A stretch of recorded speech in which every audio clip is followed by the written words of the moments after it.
Welcome to Conspiracies Against Wellness with your host, Janelle Elgaway.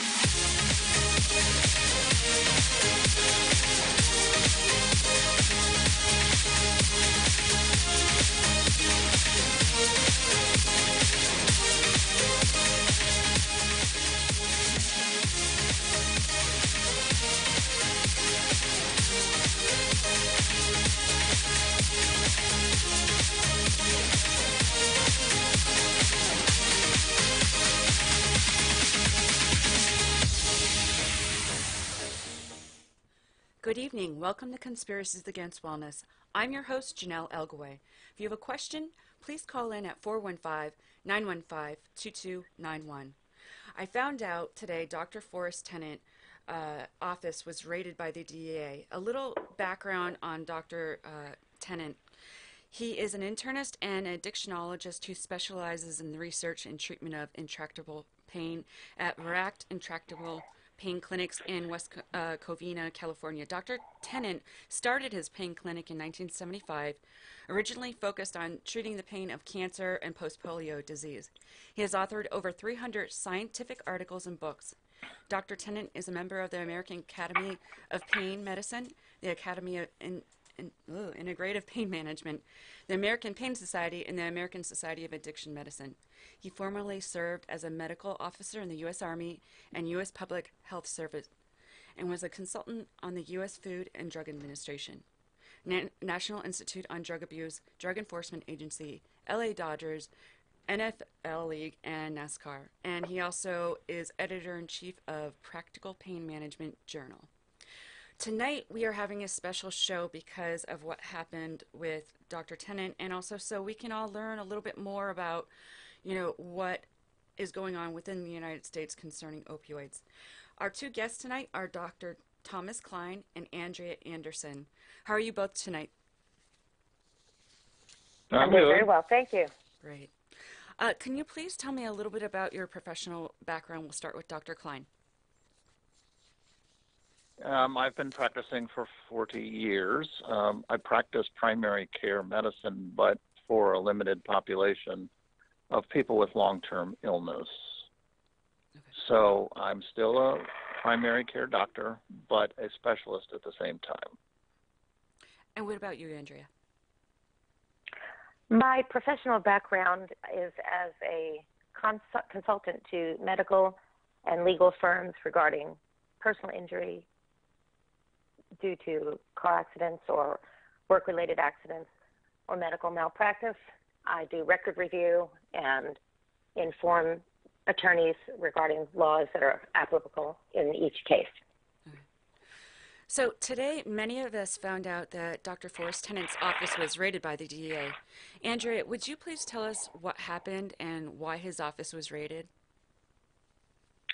Yes, it is a great grief to the entire community of people who love and respect Dr. Tennant for the work that he's dedicated his life to. Today, in a 78-page search warrant, the DEA raided Dr. Tennant's offices, confiscated all of his patient records, his appointment books, and all his financial documents. In this warrant, they allege that Dr. Tennant prescribed such high doses of opioid pain medications that his patients could not possibly survive, and therefore they must be selling their medications. They also allege that Dr. Tennant took financial kickbacks from a pharmaceutical company, all of which are things that related to events several years past when Dr. Tennant was a speaker back in 2015. He had already disclosed a long time ago that he had received certain amounts of money from the company, which was invested in his clinic, which he runs with his wife. Okay. Dr. Kline, was there anything else that Andrea didn't mention, or was that just the gist? She covered it real well, but just as an aside, Dr. Forrest Tennant has a page in Wikipedia, if anybody wants to read up on him. Okay, great. One thing I would like to mention, if you don't mind, he has no financial relationships. He considers his clinic a charity. He says that he's pretty unfamiliar with the people to whom he was associated.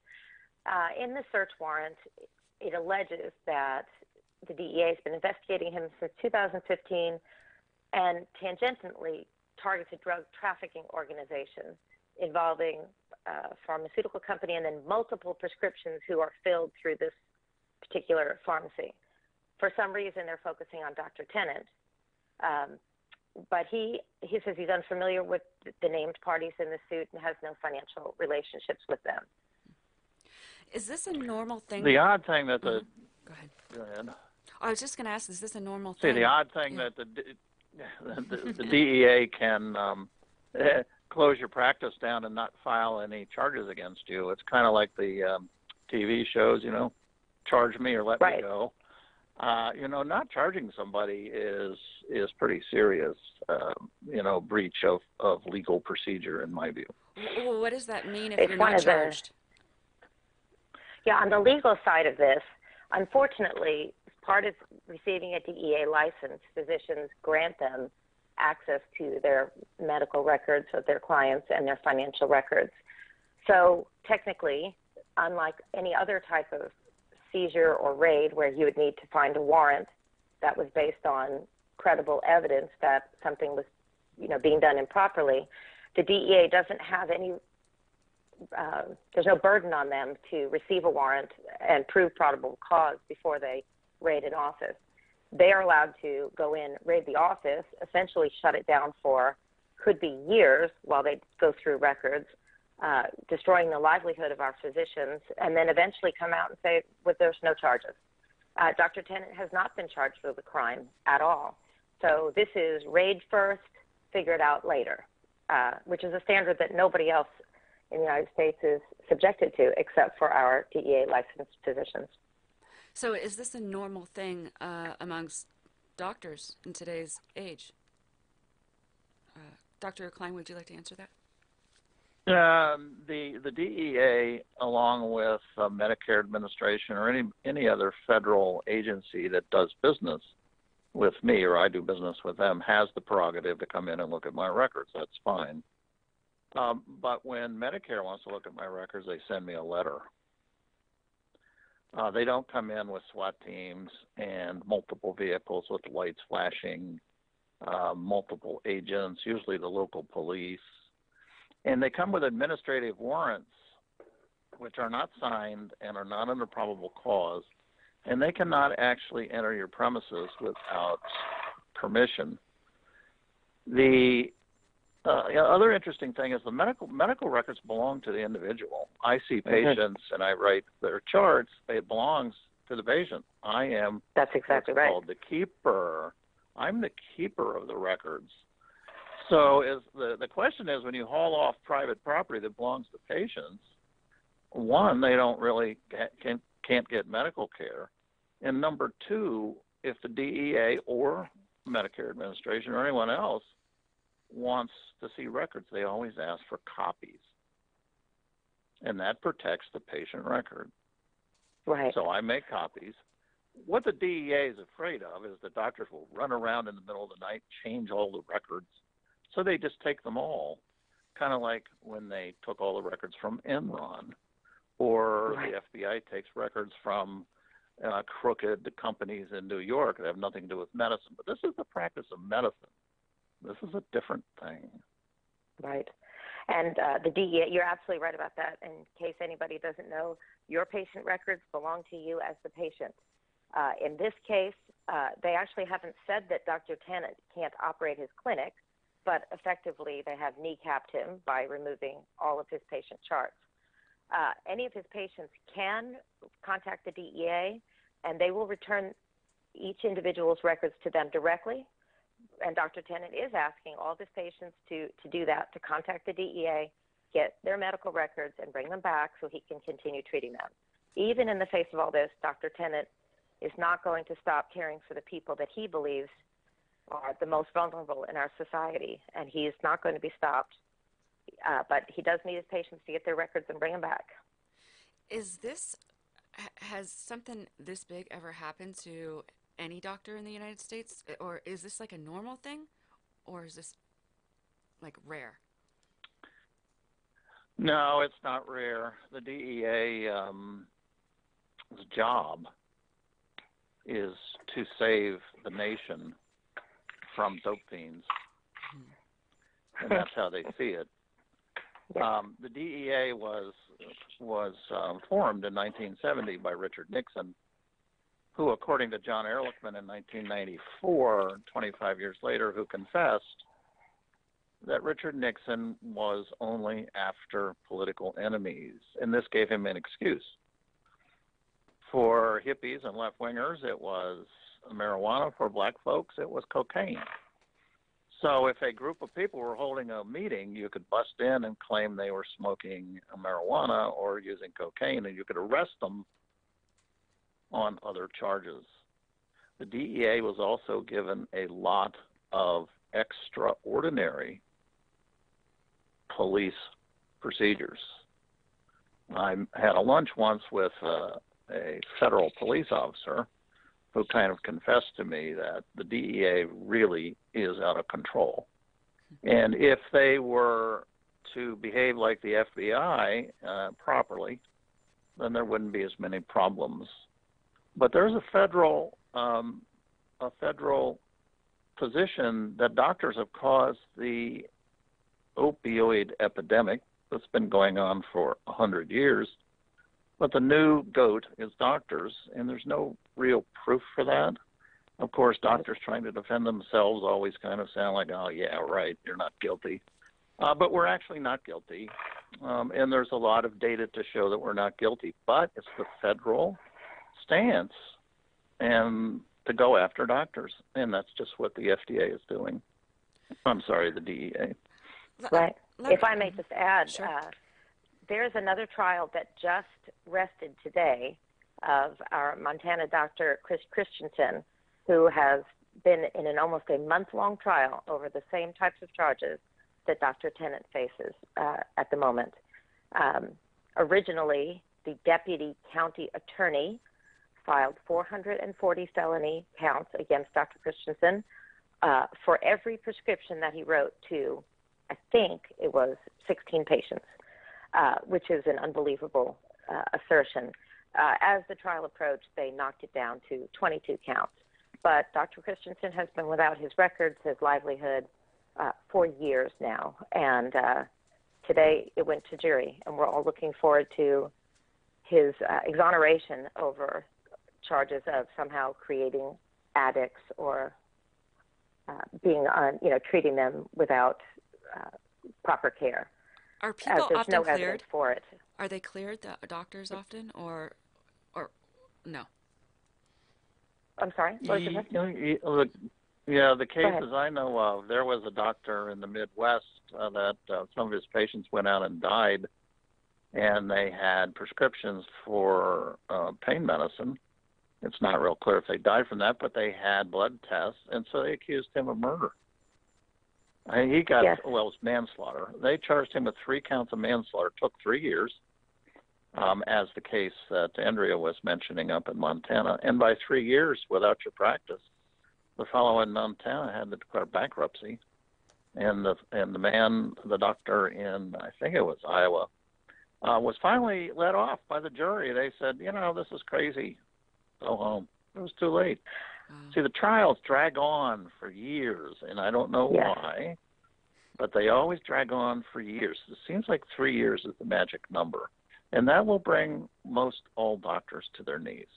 Right. Would bring most anybody to their knees. I don't know too many people who can go 3 years without their profession, especially when you've trained for as many years as our physicians do. To take 3 years out of your practice is almost unsustainable. I'd like to just mention one particular charge that Dr. Christensen has faced where he was charged with 2 counts of negligent homicide. In that particular incident, the patient at issue had one pain medication that Dr. Christensen had prescribed. He had also somehow gotten another prescription from another doctor, and that evening took one of Dr. Christensen's prescribed medications and one from the other physician with a great deal of alcohol, and died that night. I don't know of what the actual cause, but that's one of the charges that Dr. Christensen is being charged for negligent homicide in. And I understand that people who overdose or who, families that lose members this way are in great pain. And I understand the sympathy and the grief that they must experience, but I have to question how we can hold a physician responsible for the actions of people when they're not in their presence. It seems inconceivable to me that we're holding our doctors to that standard. Dr. Kline, why, I want to know how you feel personally, why do you continue to treat patients for their pain when you see all this in the news? Are you afraid? And what's your thoughts on this? All physicians in the country are afraid, according to some little polls that we've done on Twitter, which are fairly accurate, I think. I asked patients how many of their doctors have stopped prescribing pain medicines in the last year. A lot. Half. Half of the doctors have quit prescribing pain medicines because they don't want their practices jerked out from under them one day by a DEA raid. Yeah. Right, and many of the ones that are left have cut their patients down to such small amounts so that one of the ways the DEA operates is they do what's called a data point analysis, where they'll take a physician's prescribing habits and put it into a data points cluster.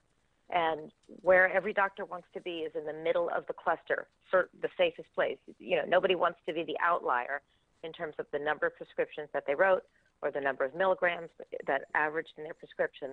So in order to stay safe, many of the physicians who are still willing to treat pain patients have brought their doses down to extraordinarily low and ineffective amounts in order to just stay within the crowd and not be targeted for their prescribing habits. Well, and they're basically using the CDC guidelines, not rules, guidelines, as the rules. Is that correct? That is correct, but they are also a federal police force. Okay. And a federal police force doesn't really have the option of setting medical standards. They actually refuse to do so. Yeah, they have refused when asked. But they're operating off of it. They're scanning doctors. But remember, this all goes back to the assumption that writing too many prescriptions has caused an opioid epidemic or crisis, and it is not true. Are there the same amount of addicts today as there were before this whole crisis thing came out? Do they even know? Interestingly, yeah, if you there's 1 million people in the United States on heroin. Sounds like an awful lot. But if you divide it by the population of 320 million, you come up with 3 people per 1,000 with real addiction. And that's a large number, but it's a small percentage. In 1920, there were 220,000 addicts divided by the population in 1920, and it came out to 3 per 1,000. We have the exact same number of addicts today that we had in 1920. And that's sort of odd considering how much overwriting of prescriptions we're doing. You would think there would be a lot more. But there isn't. Hasn't that been backed up by... I'm sorry, go ahead. There's only one explanation of why the number of addicts is the same as it was in 1920 and also in 1950, 1970, 1986, also the same as in Portugal, Canada, and the UK. They all have the same addiction rate. There's only one explanation, and it has to be genetic, or it has to be somehow limited, because we prescribe twice amount of pain medicine as they do in the UK, according to the studies, but the addiction rate is exactly the same. So the big confusion is, and when you read in the paper of all these overdose deaths, nobody, including the CDC, has said the actual number of addicted people has increased. But that's what spreads the fear. The fear is not people dying in the streets. A lot of people think, oh, too bad, their fault. Right. But it gets translated into, oh, this must mean there are more addicts, more dope fiends running around, going to drop dead in your yard, going to break into your home, going to murder you. And this is based on the old movie from 1936 and a long history of fear that addicted people are criminals, and they are not. Dr. Kline, didn't you tell me it was the old drug czar that actually, what was his name? It starts with S, that actually put this in? Yes, Enslinger. Yes. Not doctor. He was a police officer. His name was Henry Anslinger, Anslinger. He was the drug czar in the United States from 1930 to 1962. Wow. 32 years. That's like 5. And nobody knows who he is, but you can find him in Wikipedia and read up all about him. And what he did was he made marijuana illegal, and he had Congress pass draconian laws, all based on the fear that these narcotics, and then they get the words mixed up, narcotic included marijuana, included cocaine, included everything, that there was a moral issue because people, like in the Reefer Madness movie, lost their morals as a result of these drugs, and it really was morally driven, never medically driven. Dr. Kline, isn't what you're saying and asserting here also supported by the literature that does exist on long-term opiate treatments and the rates of addiction? The Fishbane study and the Cochrane review of 2010 all sort of agreed with you that even after long-term exposure, the rate of people who showed addictive behaviors or aberrant behaviors were somewhere between 1.7 and 3.9% of the population. Is that your understanding as well? That's correct, and the numbers probably are actually lower because it's kind of hard to do this data, but it's good enough to say very low. Very low. 98 out of 100 people.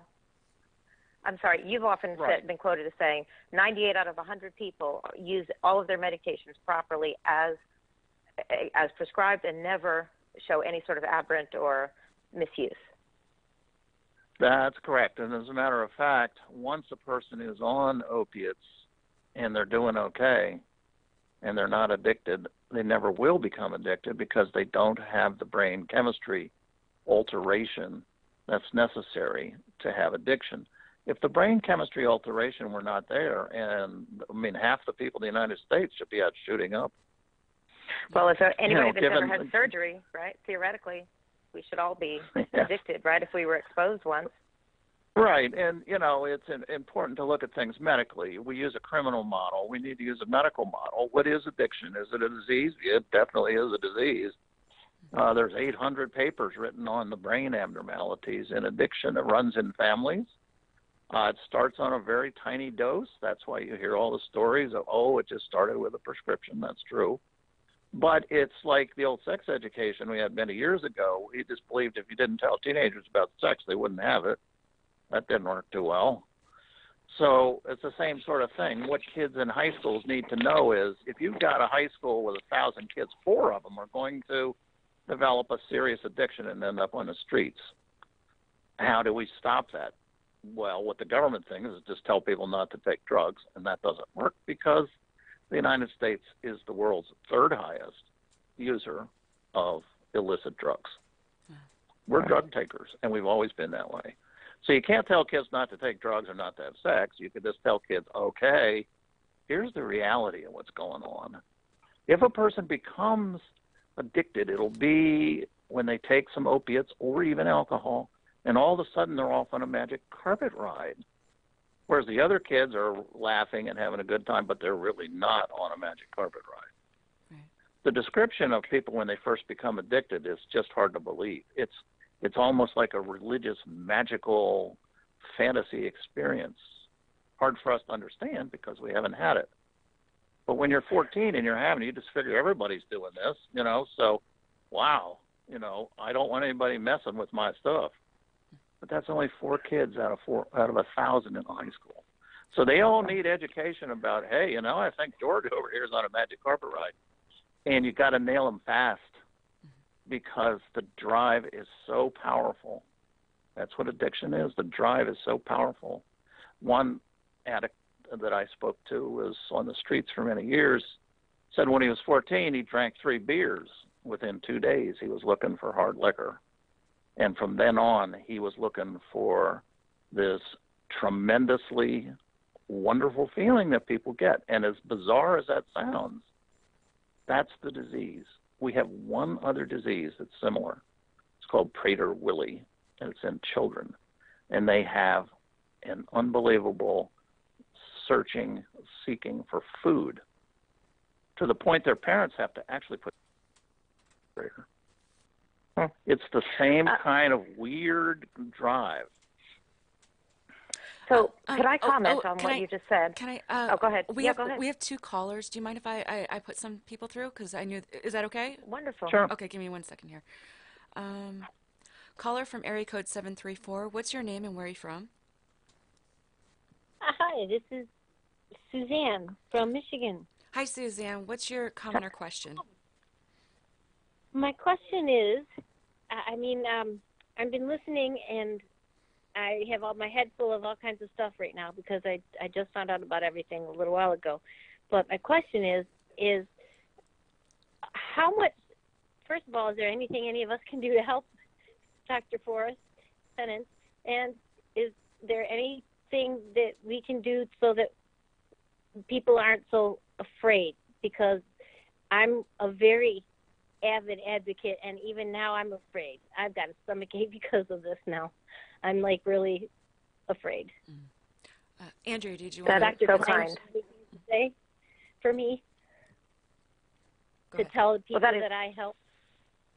Yes. Well, I know that the staff and friends of Dr. Tennant are carefully surrounding him right now, as he's mentioned that he is planning his next steps, and we will be very involved with supporting him in all of those things. So check your Facebooks and anything related to the chronic pain community, and we will, as soon as the opportunity comes available, to write letters on his behalf or, help him with his defense. I have no doubt that he will be a hero to so many, and that he will great support from the entire community. So, yes, Please I'm know sure there will be an opportunity. Too. I will help Yes. if you need my help. Please know. Thank you, Suzanne. Thank you. Does Dr. Kline have anything to tell me to help tell people that I try to help? Because now I'm afraid. Is there anything that I can do to Tell me what are you afraid of?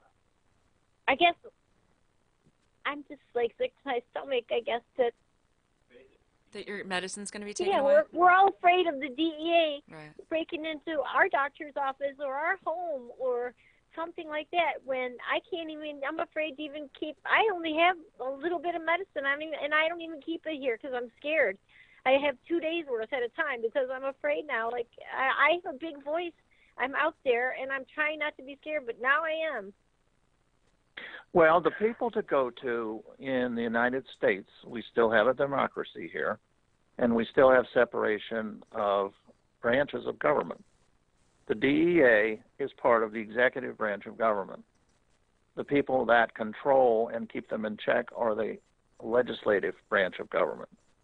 So I think letting your representatives know in your state of Michigan that you heard this story and you are scared to death that the DEA is going to come and raid your doctors. Now, they will say, oh, don't worry about that. But you have let them know that you're concerned. If somebody else calls and lets them know they're concerned, and somebody else calls and somebody else calls, okay, then they start to realize something's going on. So they may not take action on your... I sat down with one of my Michigan legislators, so I could probably call him and then get other people to call. Okay. Yes. Yes. Yes. Yes. And the DEA is not going to raid you. I'm sorry. So the DEA is not going to raid your house. They have no standing in your home. So don't worry about being at home. Yeah.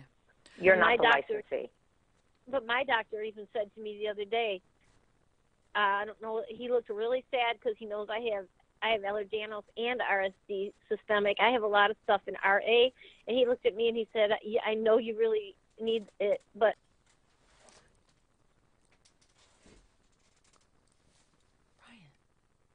Tennant, And I think the basic issue that you can get across to your legislators is the government is interfering with medical practice. Yeah. That's it. Which is, period. yeah, they're not licensed to do that. Yeah. Thank you, Suzanne. We have another call. Caller from area code 406. What's your name and where are you from? Caller from... This is Dr. Mark Ibsen calling in. Hello. Hello, how are you? Hi, Dr. Ibsen.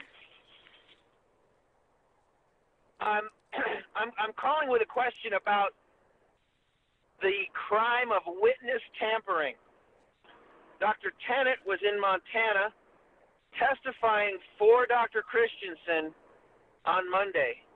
And I understand this raid happened on Monday while Dr. Christensen was in Montana. Is this true? That's true. Yes. So I'm wondering what business the DEA has interfering with Dr. Tennant's well-being on a day that he's testifying for another doctor, and the amount of stress and upset that Dr. Tennant must have been going through while on the stand, knowing that the DEA is combing through his personal Mm-hmm. We might have lost him. Are you still there? Okay. If he comes back on, if yeah, he comes go ahead. back. Yeah. But Oh, here he is. Okay. Oh, there he is. Hello? Hi, lost we you. got you. We lost you yeah, for a minute. we got you. Okay. You are So correct. And what needs to happen is stories, just as you brought up, need to be brought before Congress. Congress needs to hold hearings on the DEA. And then they need to hear from doctors, lots of doctors, about what's happened to them. It's very difficult to get information, and I've been trying to get some, but it's very hard. So anybody that has any information can provide it to me on my Twitter, which is Thomas Kline, MD, and we are trying to collect cases, and hopefully Congress one day will have hearings, as they did with the IRS 20 years ago, and the IRS is a very nice organization now. May I speak on this issue, Dr. Ibsen? Because I think what you're suggesting here is that you're concerned that by the DEA being in Dr. Tennant's office while he was on the stand in another case might have affected his ability to testify effectively on behalf of Dr. Christensen. Is that your question? That is absolutely one of them, yes. Okay. So I just wanted to add that it is a federal crime to tamper with a witness, a victim, or an informant. Witness tampering can be committed in many ways, including harassing, intimidating, or making threats to a witness to dissuade them from providing testimony or from attending a trial or other proceeding. So I'm just going to put that out there to say I think you have a valid point. Thank you. Thank you for all of your work on this issue, too. Did you have any other comment or question? My pleasure. Mm-hmm. My other comment just speaks to what crime is Dr. Tennant charged with? Who could sign a search warrant given that none of his patients have died, that no crime has been committed, and they're speculating that these doses are so high nobody could survive these doses, which of course they're flat wrong about. So somehow everyone is alive, right?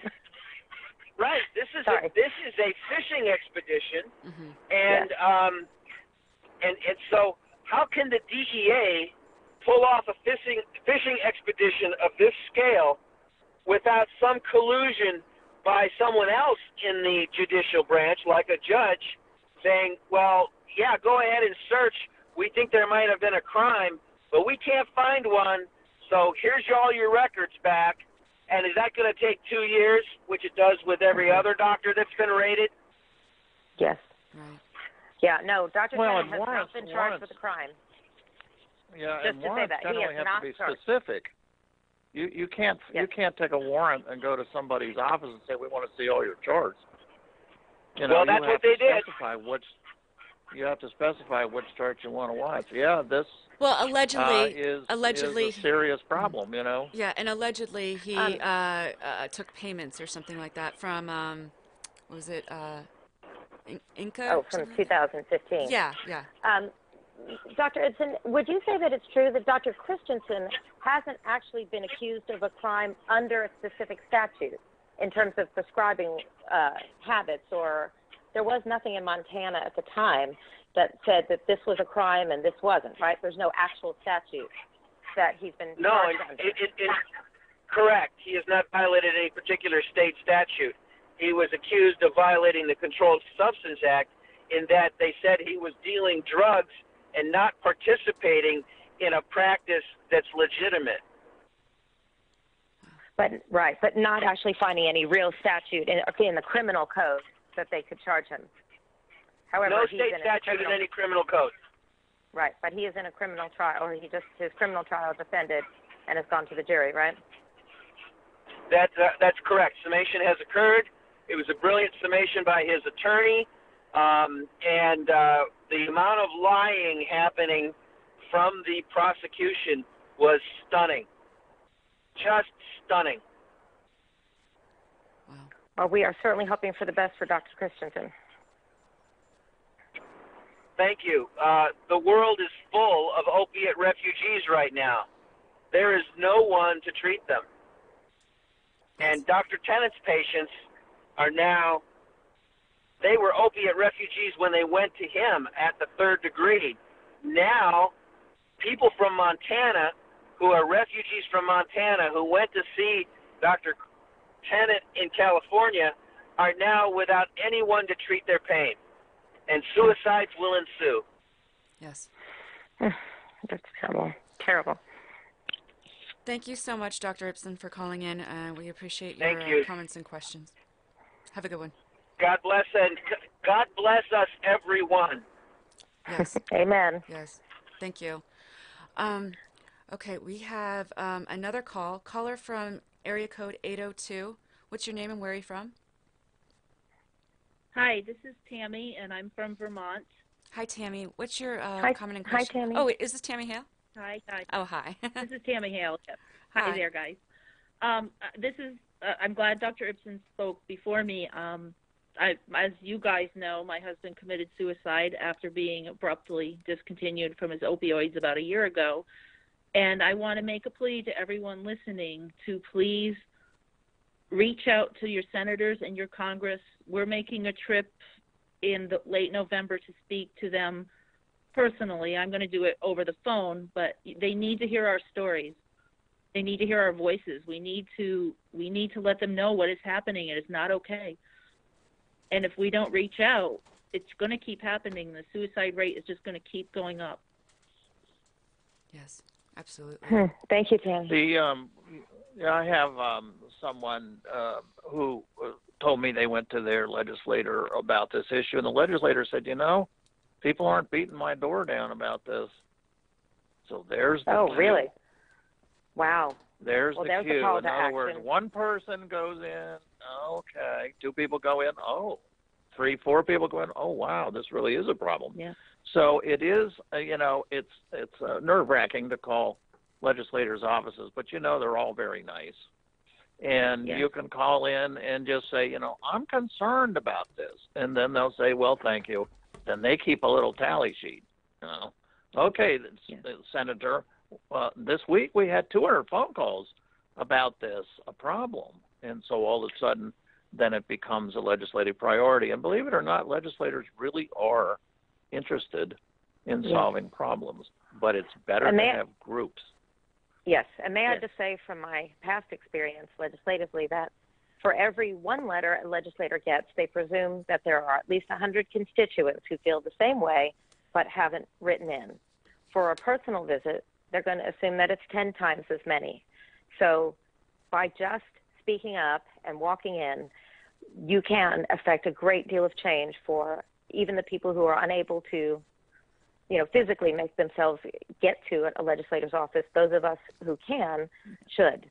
And I was just going to ask, you have some resources, don't you, Jonelle, that if people were really interested in some help getting to their legislators, that you have a little packet Yes. that you could forward. Mm-hmm.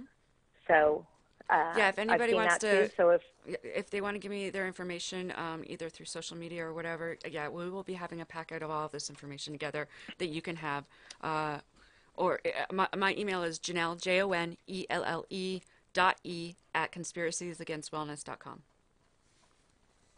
so we will help. The other thing I learned the other day from my son-in-law, who used to work for a senator and knows the inside story, is it's okay to send emails. We always think that, we'll waste our time sending emails. That's not true. Same thing happens. They tally them up. Oh, we got 100 emails this week. That's much better than we got one email. So email is a way also to just, say, hey, what's this problem? What's going on here? I hear all this about doctors being raided. I hear all these stories about opioid refugees, people not getting any treatment anymore for their diseases. People are not getting treated in the healthcare system in the United States simply because they take opiates. Tammy, I know Mike is there, I believe, too, and I believe he wanted to say something. Mm-hmm. Yes. Hi, this is Mike in Vermont. Hi, Mike. And I wanted to just comment that I'm a patient who is prescribed high-dose opiates, and as with the other caller who's concerned and worried, of course, I feel the same. Now worried if this could, in fact, happen to my prescriber as well.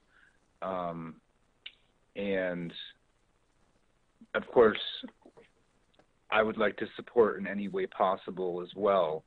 And actually hope to join Tammy in talking to congressmen and senators from Vermont to voice my opinion and my concerns as well. Good. What you just said is what they need to hear. Yeah. Exactly what you said. And now when you're talking about the DEA, you got to talk to your federal legislators because the DEA doesn't come under state rules. But you can still let your state people know that you're concerned your doctor's going to end up having his practice closed one day by, a bunch of black SUVs, coming in. And what happens actually is they come into the doctor's office with arms, side arms and flak jackets, and there's always more than one. And they come at 9 o'clock in the morning when your patients are all in the waiting room. And then they come in and they go into the doctor's office and they separate the doctor and say, look, doctor, we got all this information on you. It would go a lot easier on you, doctor, if you just signed this Form 501 that we have and just voluntarily give up your narcotics license. And the poor doctors are standing there shaking and shivering, and there's all these police in his office. He got 5 armed police officers in his office. So the doctor says, well, I guess I won't end up in federal prison if I sign this, right? And the DEA agent says, oh, no problem there. You just sign this. So the doctor signs it as an innocent person and is now accidentally confirmed that he's guilty. But doctors do not know what's going on. And we're going to try to write some things for doctors so that they can understand. Very few lawyers know what goes on with the DEA. You would think they would, but they don't. Because the law that they operate from is different than arresting people and charging them. What they do is they raid places without charging people, but then they get the doctor's scalp. The doctor gives up his license, innocent or not, and then they go back to the office, and it's been reported on PBS that the agents get bonuses for surrendered licenses. A surrendered license is then goes to the state medical board. The medical board says, well, you're obviously you're guilty. You've signed this thing. So then they take away the medical license. Now the doctor can not only not prescribe narcotics, the doctor can't even see patients. now you're in the dither because you've already said you're guilty, so there's no trial, so your life is over. And doctors don't understand. They're intimidated. This is the old backroom rubber hose thing. Yeah. That caused us to have Miranda rights. Now you see this isn't really a criminal proceeding, so they don't have to provide Miranda rights, but they should. So one of the things we're going to be asking the Congress to ask the DEA is, why don't you put out a message to all the doctors and tell them what they're going to be arrested for, what their rights are, and what they're not going to be arrested for, and clear this up. Yeah, I agree. So that's all we're asking right now. Yeah. And hopefully they will respond. The DEA, go ahead. Oh, we have a ton of other callers. The DEA catches about 20. Go ahead. Yeah. I didn't mean to cut you off. I apologize. Shoot. Would you want me to continue, or yes, please. Stop blithering? The DEA takes about 25 licenses a year by revocation. That means that's serious. They're yanking some crooked doctor's license. 25 a year. That's not a lot. They take 600 voluntarily surrendered licenses a year. Don't know how many of those people were really crooks or not. Who knows? But they were coerced in giving up their licenses. Yeah, I'm done. Okay. Caller from area code 630. What's your name and where are you from? Oh, sorry. Hi, this is Rose. I'm from the Seattle area here in Washington State. Hi, Rose. And I'm calling hi, everybody. Sorry, I got here a little bit late, so I apologize if I'm repeating stuff you already know. But in addition to this terrifying move by the DEA this week, some of the states have been acting against pain doctors at a local level and passing state legislation that has restricted legitimately seriously ill pain patients who have been stable on doses for years away from getting sufficient treatment. And it's kind of draconian. I think my state is the first to have passed state legislation defining a limit for what doctors can prescribe. They're in the process right now of passing new opioid legislation for limiting doctors of all kinds and pain physicians from prescribing certain dosages and setting all kinds of requirements for them to even do so. And the effect is that doctors won't prescribe opioids. They're just terrified because they all know some doctor who the Department of Health has come down upon and taken their license or taken their records. So it's not just the federal agencies that are acting against chronic pain patients and their physicians, but the states are as well. And it's a little overwhelming. And I think a lot of pain patients don't know what to do about that because it feels like, you're the one pain patient against the world. And I'm just wondering, some of us are trying to band together. We're trying to go to these Department of Health meetings.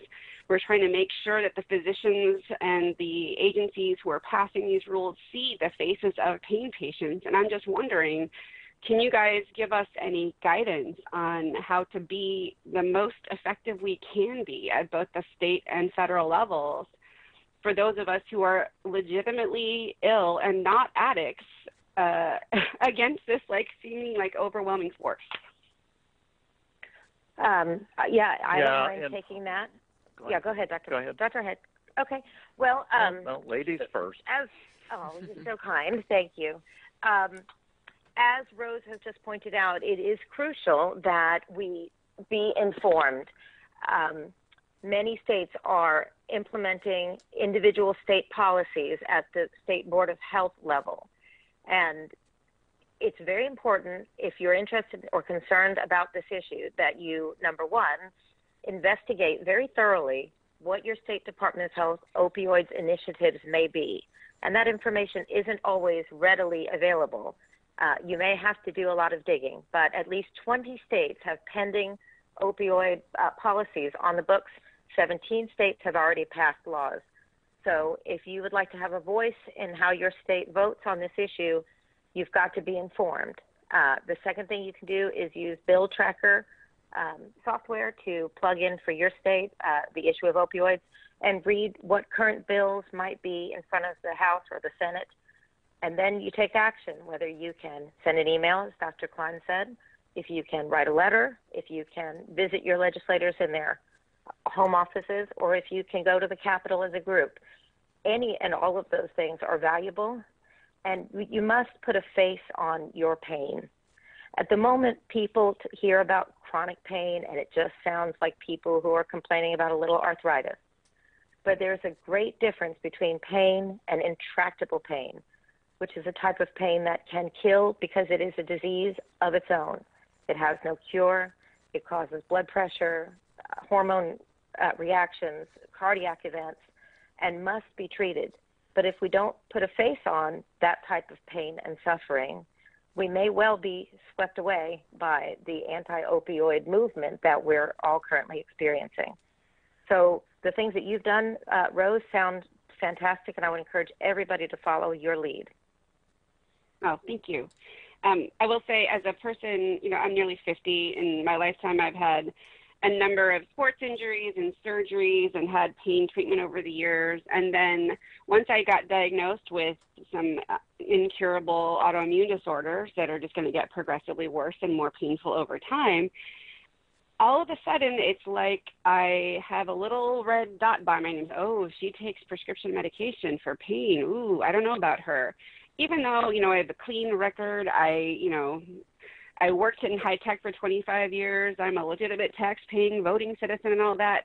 But now there's this stigma as if, but maybe she's really not taking those drugs, or maybe she's getting high on them. And nothing could be further than the truth. And trying to convince doctors that, nope, I'm not drug seeking. I legitimately have pain, and here's all the records that show it. It still seems like it's an uphill battle. And then you add this, what I would say is a state and federal overreach into this issue, and the doctors are just intimidated. So when they hear, that Dr. Tennant got arrested, that's just going to put this further chilling effect on all the doctors away from prescribing to legitimate patients. So in addition to the legislators, I don't know what to do to support the physicians in my community to say, we know you're practicing good medicine. We know you're doing God's work, frankly, to provide some sort of relief to people in intractable pain. How do I support my doctors? That's by nice. being compliant, right? By being this is compliant. a time when doctors and patients need to hold hands because both are being affected. Be sure that any state legislation includes an exemption for hospice and palliative care. The federal CDC guideline, which is only a recommendation, does exclude palliative care from the guidelines. Palliative care is simply a care package like cardiac care or respiratory care. And what it is you're treating symptoms in people that have a disease without a cure. Right. Simple definition. So then would people with chronic incurable conditions, would that be considered palliative care? It would be. And all a doctor has to do is say, this person is under my palliative care program. It's not fancy. And then what I do is I write on my prescriptions, palliative care. Technically, those patients are exempt from any restrictions on the CDC guidelines. Many states are also just copying, the CDC. If the state includes that, then there is the option that you can be declared palliative care and receive treatment. Now, there are palliative care you can do in your office, doctor's offices. There's also palliative care programs. Some people say, oh, no, you have to be at your end of your life. No, that's hospice. Palliative care can be given to anyone, any age, for any disease that has no cure, which they are suffering from symptoms. Yeah, I apologize because that was my understanding as well, that hospice and palliative care were similar. Do you think that that's broadly understood by physicians, that palliative care can be for someone not near death? Understood. No, it's not understood. It's a misconception. And I am working on a paper, hopefully to get published soon, to explain this to doctors, that they have an out. Yeah. There are 3 people on my Twitter stream out of 14,000 that have actually pulled this off. And they've gone to, you can also look up on the internet palliative care programs, and there are various people running these palliative care programs, and you can try to sign up. But you can also just get your doctor to do it. Now, one of my patients, a doctor refused. So, you know, I'm going to see this patient and determine whether or not they have a cure for their disease and whether or not they have serious symptoms. Doctors don't realize you can actually bill insurance companies and Medicare using just symptoms. They think you have to have a diagnosis, and that's something doctors don't understand. If you did, there are codes for pain and diarrhea and shortness of breath and vomiting. All of those are symptoms that need treatment. And palliative care is the type of treatment that you provide. You are treating symptoms and kind of saying, well, nothing much we can do about the underlying problem, so let's make you comfortable. My gosh, is this some sort of new idea, making patients comfortable? And, of course, pain is the main thing to make people comfortable. You know, you relieve their pain, and then you take care of these other things. You know, it's just a revolutionary new concept among us doctors. Was sort of my understanding of the Hippocratic Oath, in fact, was, you know, providing care in addition to not doing harm. Well, so, now they have things like patient-centered care. Like, did we not have patient-centered care before? I don't know. You know. So well, I think some areas had more billable-centered care, but sure. Yeah. So it sounds like, and I apologize. You know? I apologize again if I'm repeating anything you guys have already said, but it sounds like we have this sort of multi-pronged effort of patients who are unfortunately already, you know, suffering from pain, having to get up, stand up, pick up the phone, pick up the pen, pick up a keyboard, and contact their state legislators. It sounds like some of it is contacting your federal legislators, and some of it sounds like an educational effort on the part of physicians about how to effectively treat their patients during this period of, I don't even know how to describe it, this sort of media hype, a federal overreach into the government getting in between doctors and their patients on how to practice medicine, when the relationship between patient and physician is supposed to be, what's that word, sacrosanct? Well, let your legislators know. See, this kind of stuff they want to hear. I don't want the government interfering with my doctor, you know, and that's, you see, what they want to hear is the problem. They kind of want to know any suggestions you have, but it's really up to them to try to figure it out. You know, here's the problem, Senator or Congressman, and we need help. Help us out. Figure out what to do. Thank you, Rose, so much for calling in. Go ahead. Okay, sorry. Caller from area code 757. What's your name and where are you from? Sorry about that. Hi, caller from 757. What's your name and where are you from? Hi, this is Tammy. I'm from California. Hi, Tammy. What's your question?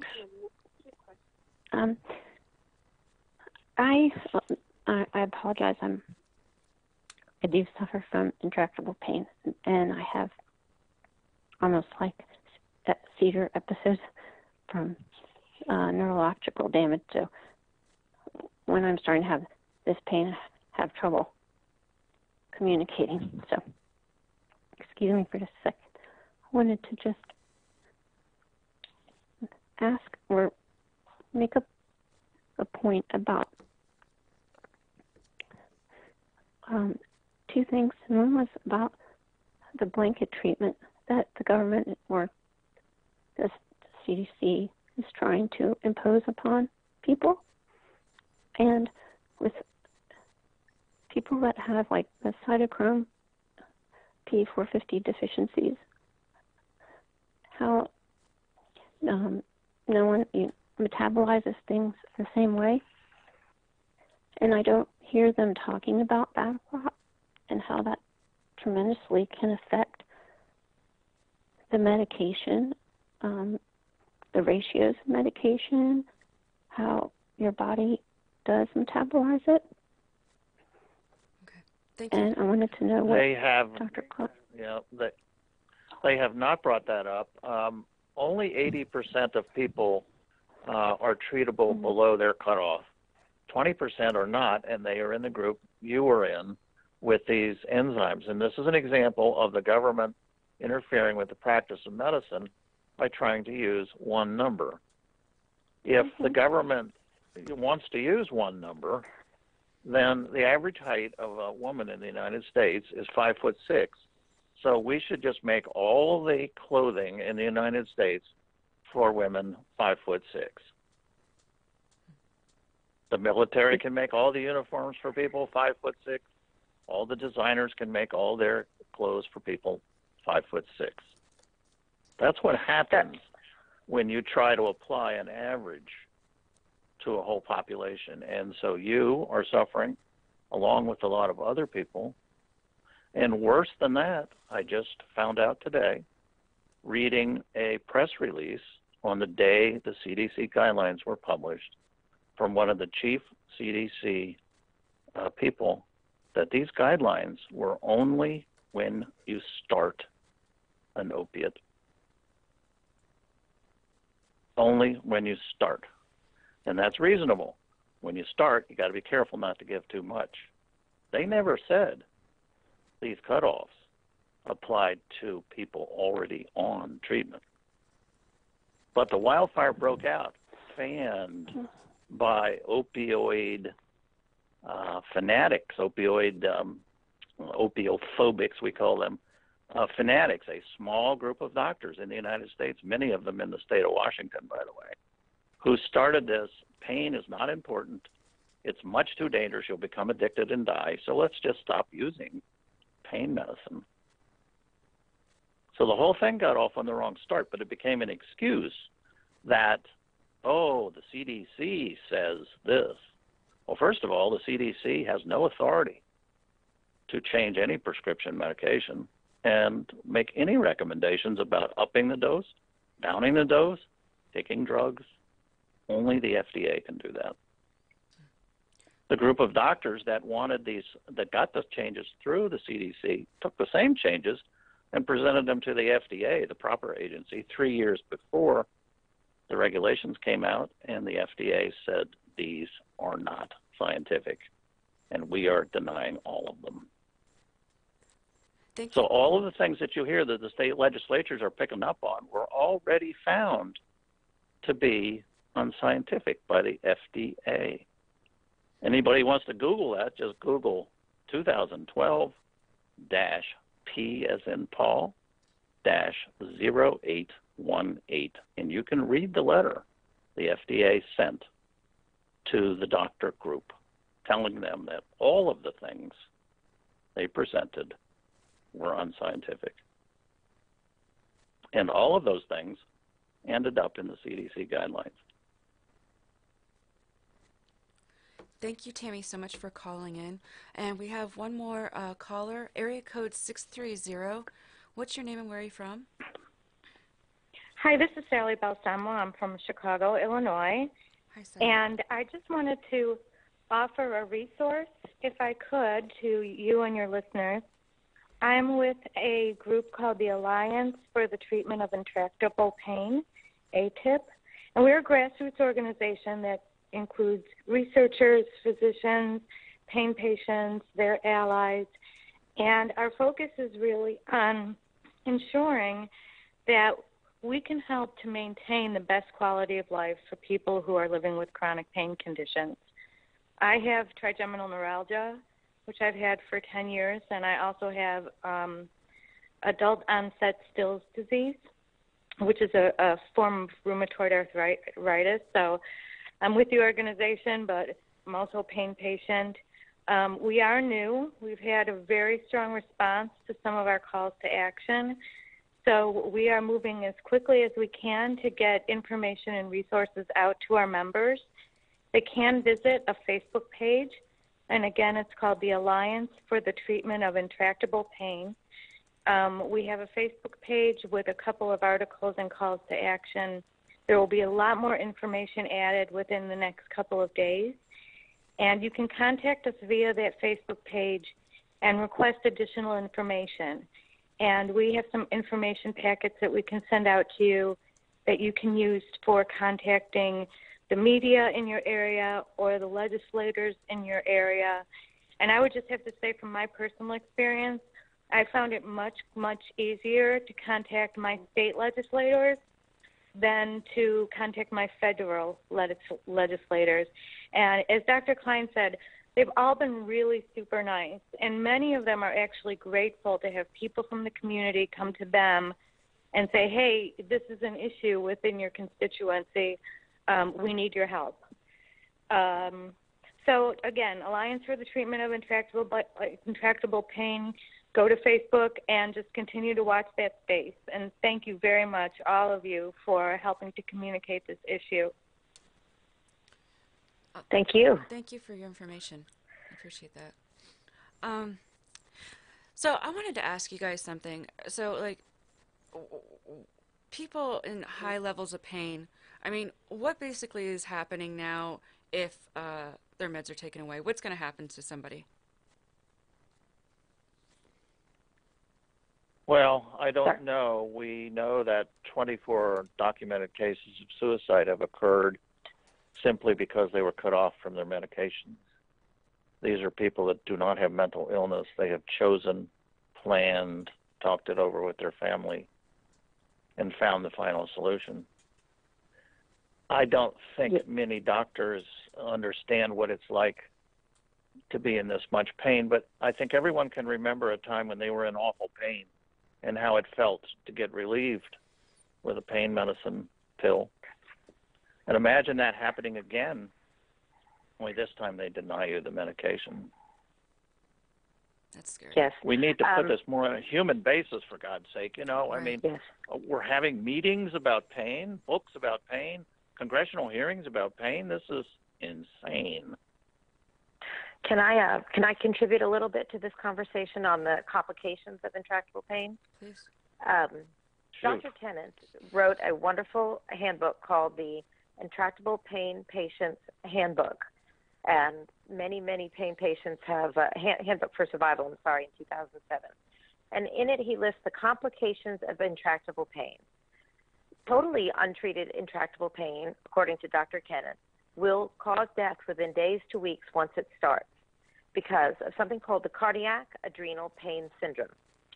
Severe, constant intractable pain causes the hypothalamus to overactivate the adrenal glands, which produces a lot of adrenaline and cortisol and related chemicals. This causes the pulse rate and the blood pressure to rise. And patients can end up with a high pulse rate, otherwise known as tachycardia, hormone deficiencies, heart attack, stroke, depression, hypertension, diabetes, insomnia, immune impairment, inability to eat. Uncontrolled intractable pain will drive your pulse up over 100 beats per minute and your blood pressure, over 130, over 90 and higher. This is, Dr. Tennant equivalents that to like rusting pipes. To allow yourself to be in intractable pain for a great number of days is going to do damage to your body.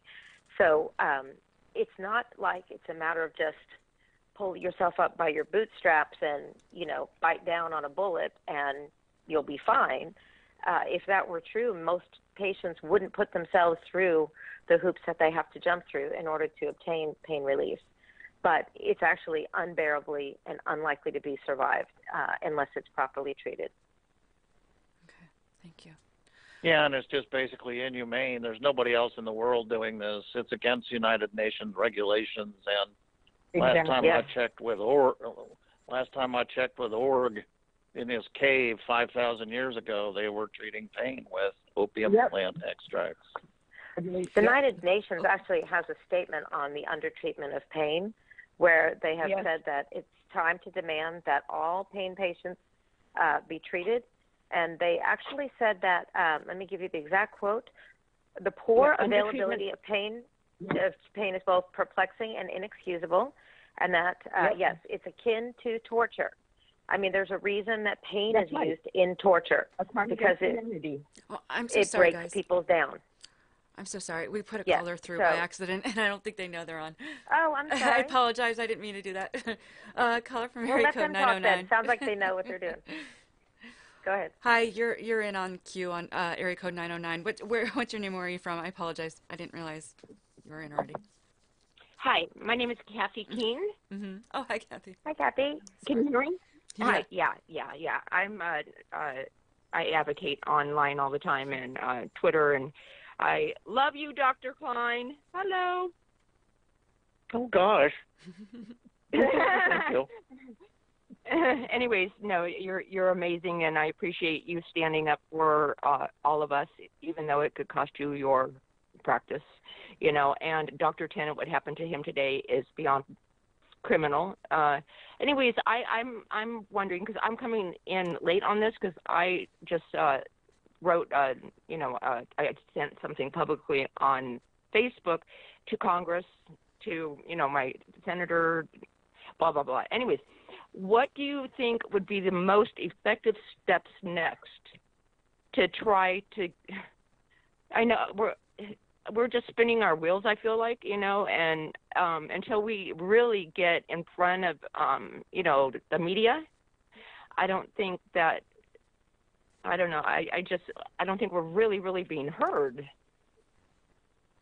No, we aren't, and we have to realize there's a wildfire burning, and it's burning because of fear of dope fiends. That's what the fear really is. And so people don't want to listen because they don't want dope fiends moving in next door and killing them.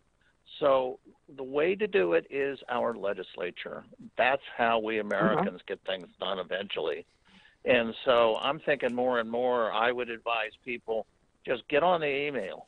Go to all your legislators' sites, the state and federal, and let them know that you're concerned about this horrible issue of the DEA and pain and not being treated and opioid refugees. And you don't have to be specific. You just say, I'm hearing all this stuff. What's going on? What can we do about this?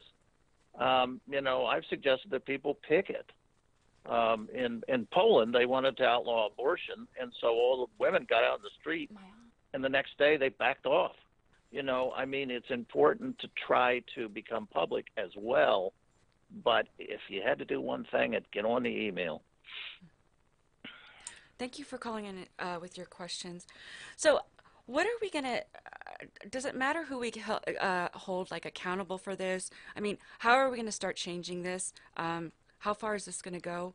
Does anybody know anything in sight of what's going to happen? And are doctors going to be able to stop being so afraid and things can turn back to letting doctors treat patients like they should be? Do you guys see that happening? Well, we need to, it's hard because it's out of control. The DEA has to be called off, right. and go ahead. Well, let me just offer one solution that was based on a conversation with a senior healthcare official, legislator that I spoke with. There are 8 states right now in the United States that have protection laws for intractable pain patients. And it seems that in those states, Texas is one that I know for sure, the doctors there feel a little bit more comfortable because there is a statute that protects them from their treatment of intractable pain. And our legislators have suggested that it would be, the best thing for this to be a state law in every state. Because what's happening is we're sacrificing one patient population on the altar of the other. Of course, people with the illness of addiction need resources and help, and nobody wants to take that from them. But we don't want to sacrifice people whose innocent lives have been affected by horrific, incurable pain at the same time. So he suggested maybe getting a copy of the state's intractable pain patient laws and using those to go to your legislators and say, other states are doing this. This is what I think I would like to ask you to provide this protection for us as well. I realize that the DEA has jurisdiction over that, so it's not a complete solution. But in the states where intractable pain patient laws are in place, it does seem that people are getting a little bit better access to treatment than in those where no such law exists. So it would be easy enough to find a copy of the Texas Intractable Pain Patients Law online and to bring that to your local policymaker and say, can you do this for me? It is amazing, but one person alone can make a change if you can go in and make an effective case for it. So I would encourage everyone to at least give that a try. That's a great idea. And for those fighting proposed legislation, you can also, if you're losing the battle, you can say, okay, please include this in the new law. And also and ask for legacy. Doctors. Right, and let's ask for some legacy exceptions for patients who are already in care, which is obviously not fair to those that will develop intractable pain laws, conditions. But if we can protect one half of the population, we can then continue to work for better treatment for those coming behind us. All right, well, believe it or not, these hearings that we've been hearing about in Colorado and in Washington to try to make these terrible laws, people speaking up are making a difference. They really are. They are. They definitely are. People are realizing that first of all, they're fooling around with medicine. They're practicing medicine. They're starting to get nervous. And so the more people in there, pointing this out to them, hey, you're interfering with my doctor, unless you know what you're doing, I suggest you not do that. Doctors don't make laws and criticize legislators, and the reverse is true. Yes, I was a part of the Colorado webinar and each state holds these meetings differently, but after they presented the new changes that were extremely rigorous and much further than even the CDC guidelines, in Colorado they were asking for a 50 morphine equivalent ceiling, not even debating the issue of morphine equivalent formulas, which we know don't work, but they were capping it at 50, 7 days for acute pain, and 90 days for chronic pain, unless you could prove 30% more function at each visit. So that went way further than the CDC guidelines did. And for the next hour and a half, we had representatives from every physicians organization, pain organizations, patients stood up one after another and just tore those proposed changes to bits. And I know that the people who worked on those were probably quite upset. They thought they were bringing what the people wanted, but it was a powerful showing of solidarity against these new policies. So it does matter if you find these meetings, and it does matter if you speak up, and it does matter that you make your voice heard, because essentially they work for us, right? So we need to be heard, like Tammy mentioned in the beginning. Do they have to see us? Is there so who can we go into if we wanted to go in personally? And do you have to have an appointment? And do they have to see you or not? In this process, usually depends on who you're going for. If you have state legislators, it would be most courteous to call first. You will always be speaking to a staffer first, where you'll explain what your condition is and what you're calling about. Ask to make an appointment to come in. And then when that appointment is set, come in, be prepared, be polite. Don't be afraid to cry if you need to, but let them, show them maybe the Texas law that I showed you or that I mentioned, or the packet that our earlier caller suggested they could get, and present your case and keep presenting it until you feel like you've made your points. I have found them to be very, very receptive. I feel that most legislators are just like us. They're not endowed with special knowledge, and they believe what they've heard in the press to be true, that there's an epidemic. And we all know that those statistics are not valid, not based on good quality evidence. The guidelines were not tested, and there's a lot of poor evidence for their guidelines. So most legislators don't know that. Don't assume that they know anything. Go in and explain to them from the beginning that this happened, and now you're without treatment. Okay. Nobody wants to see anybody suffer. And the face of suffering, when it's right there in the office, is very powerful. D. Moore from YouTube. Also, it's good to go with a little group if you can, rather than going alone. They like little groups. And even if it's just your mother, a group is powerful. The other thing you can do is you can just call the office and leave a message. like emailing. Just leave some messages. But formal visits do work, but you kind of, like Andrea says, you have to plan a little bit and get a couple people in there, maybe have some statistics or documents or stories of other people. That goes a long way too. Jesse Lynn from YouTube Live asks, how do we get local media to cover the other side of the opioid crisis when forwarding articles and coverage does not work? If I could mention that George Knapp, if you could search for him, George, Knapp, in Las Vegas, did what I believe is the first week-long series on the opioid refugees, as Dr. Kline has coined for us. So George Knapp, Las Vegas Live Opioid Series, was a fantastic series of coverage that included virtually everything we've discussed tonight, many pain stories, and I would suggest forwarding those to your local media stations. This is what they're doing in Las Vegas. This coverage was incredibly successful. Go ahead and watch. Each one is 4 to 5 minutes long. They're not long segments, but they're powerful and effective.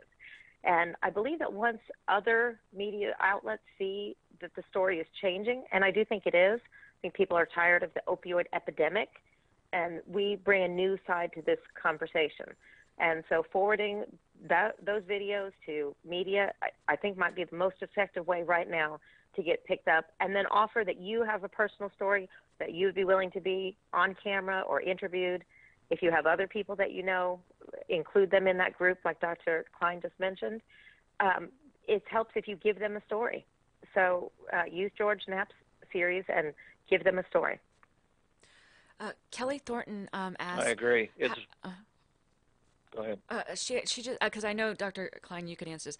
Kelly Thornton asked, how does one tell their story in letters and, when people are asking about that? And I know you had some great information on that. It's better if the stories are put together. Like we put together 24 stories of people who committed suicide, which is also on my Twitter stream for anybody who wishes to read them. But we want to gather stories. So you can either send them to me or Andrea or Janelle, because we want to put them together in a compendium.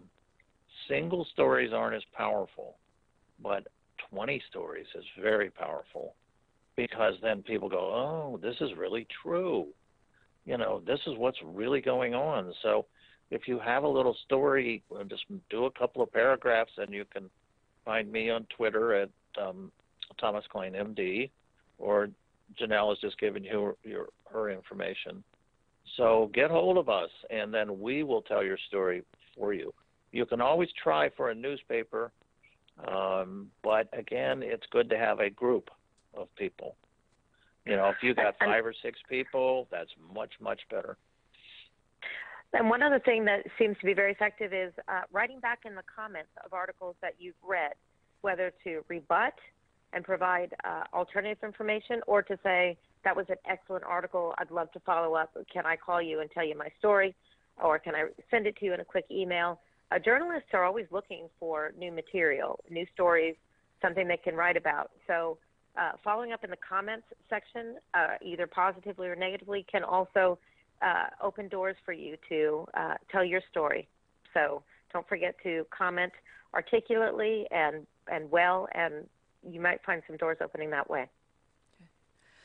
D. Moore asks, how can we contact Dr. Tennant and let him know we are supporting him?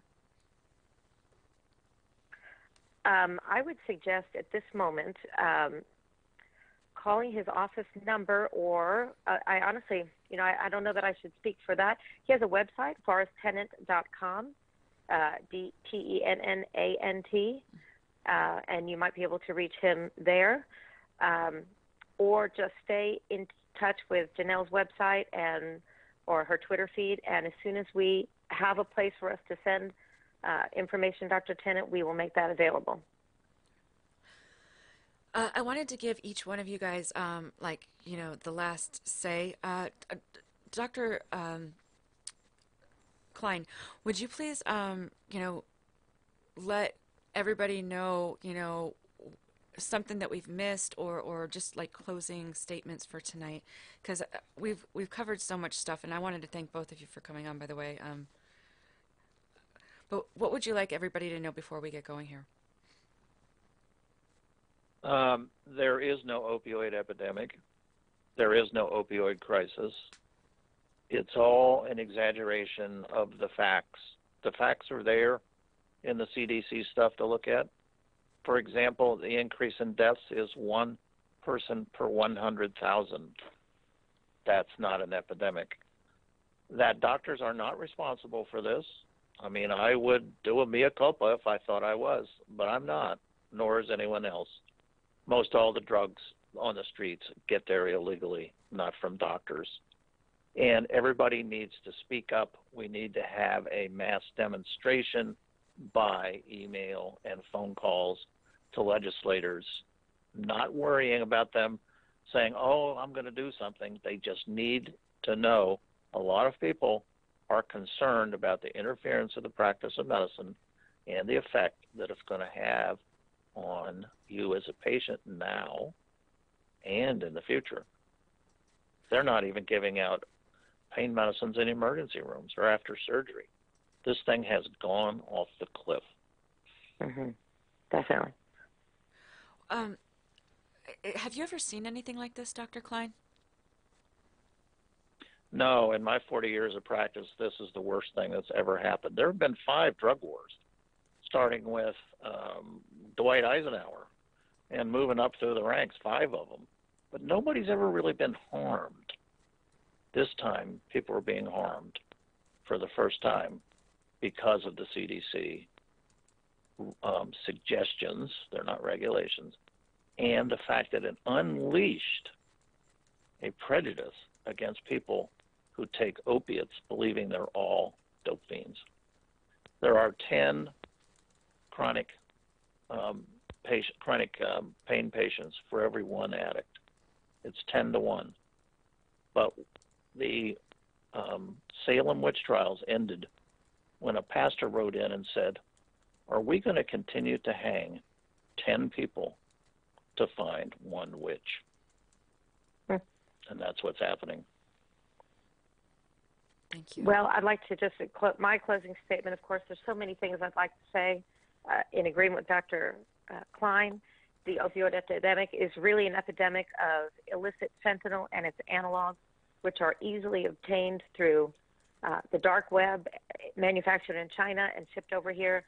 The epidemic of carfentanil alone is so great because it takes such a small amount of that substance to cause an overdose. It's actually an elephant tranquilizer that's being used now to cut heroin. And I think in the most recent studies, even by the CDC, up to 90% of people from overdose deaths had a form of fentanyl or its analogs with or without heroin or alcohol.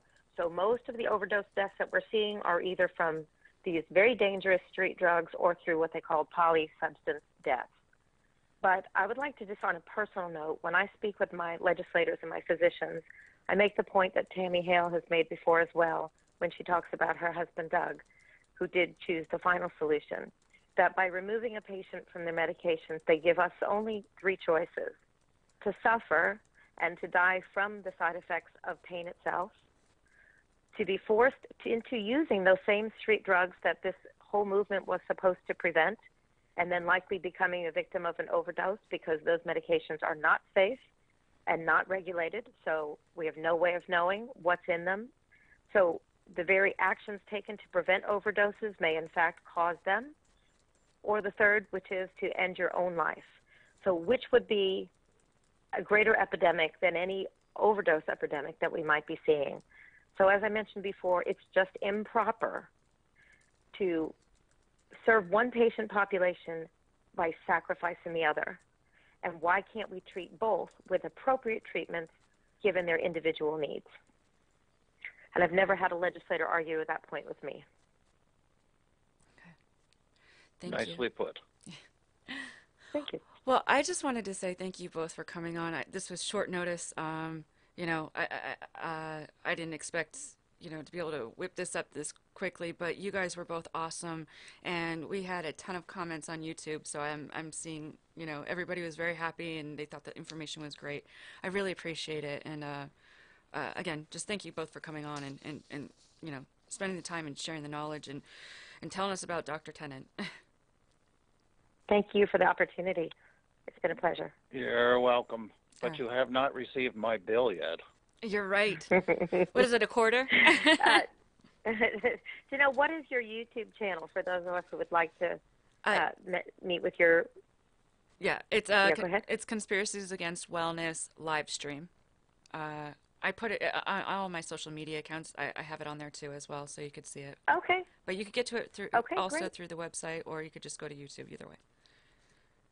Okay. Well, we'll definitely go check that out. Thank you for sponsoring this and for caring about the plight of, I don't know, Dr. Kline, do we know how many patients are treated with opioid medications right now?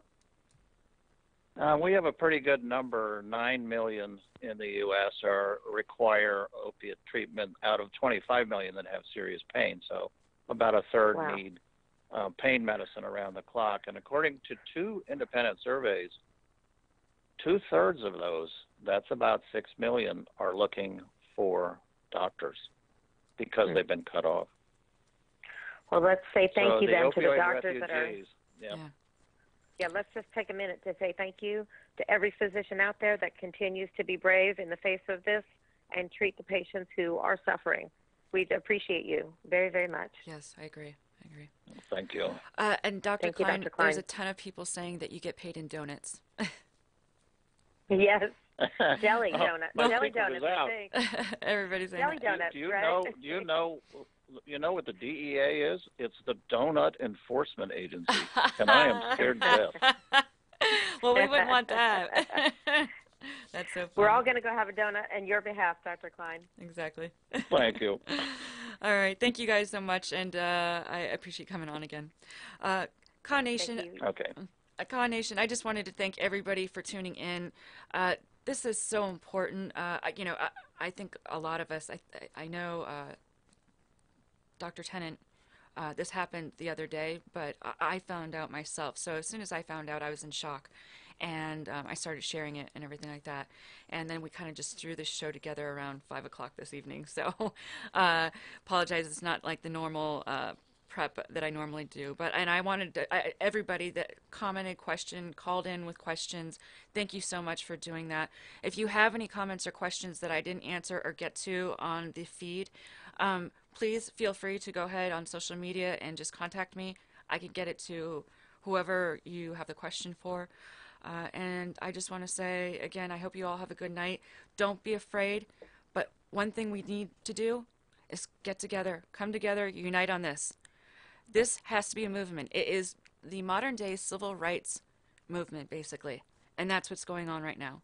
Just like Dr. Kline said, he's never seen anything like this in his 40 years of practicing. I've spoken to a lot of people, and they say the same. So unless if we stand up, things will not change, and we're going to just all get steamrolled, and that's it. So we need to do this. Alrighty, everyone. I hope you have a great night, and again, thank you from Con Nation.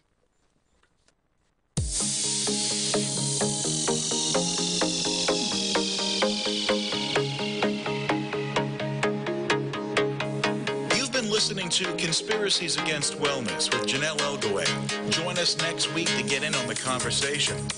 The opinions expressed on this program are those of the host and callers, and not necessarily those of EXG, LLC, its employees, or sponsors.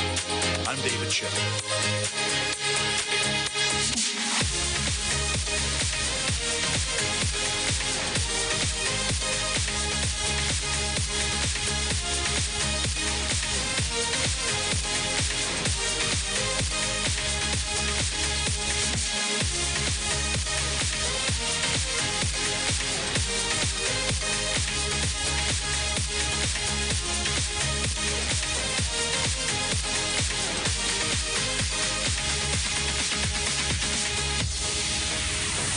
The Cause Show with Janelle Elgaway is copyright 2017 by EXG, LLC. All rights reserved.